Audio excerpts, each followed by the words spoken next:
কিন্তু ওয়াজ বেকিন ফুটবলের বিরুদ্ধে করে দে না বুঝান। এই বোধ সময় আমরা হিকমত হারিয়ে ফেলি। অনেক সময় আপনি যত্র তত্র ফতোয়া দিয়েন না, আল্লাহর ওয়াস্তে সবাই ফতোয়া দিয়েন না। আপনি হারাম বলছেন, পৃথিবীতে আপনার মতো লাখ মুফতি হালাল বলছে। কেন বলেন এগুলা? কেন বলেন? হাস্যকর করার জন্য এই ধর্মটাকে সবাই ফতোয়া দিবেন। ফুটবল নিয়ে পাগল করে ফেলতেছেন ছেলেদেরকে। এই ছেলেগুলা মোবাইল নিয়ে রাতের অন্ধকারে কোন সমুদ্রের মধ্যে নিমজ্জিত থাকে আপনাদের খবর আছে?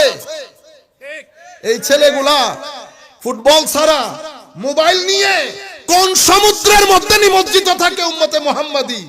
আমরা তো ফতোয়ার মধ্যে আছি, আমরা তো শুধু চেয়ার নিয়ে কারাকারির মধ্যে আছি। আমার ছেলে, আমার ভাতিজা, আমার কাজিন রাতের অন্ধকারে মাসের পর মাস, বছরের পর বছর পুরা রাত হুদুদে শরীয়ত লঙ্ঘন করতে করতে ফাহেশাতের মধ্যে তার জিন্দেগি অতিবাহিত হয়ে যাচ্ছে, আমাদের কোনো খবর। আমরা তো আজীব ঢঙের মধ্যে আছি।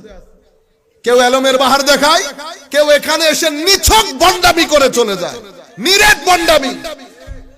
সব কাপড়ে চুপড়ে হয়ে গেছে, সব কাপড়ে চুপড়ে হয়ে গেছে। কিতাবখানা বন্ধ, এলম বন্ধ, কিতাব পড়ার সুযোগ নাই। এলম দুই জায়গা দিয়ে আসে, হয় কিতাব পড়ে আসবে, নতুবা সিজদা দিয়ে কলমের বর্তনে এলম জাগরিত হবে।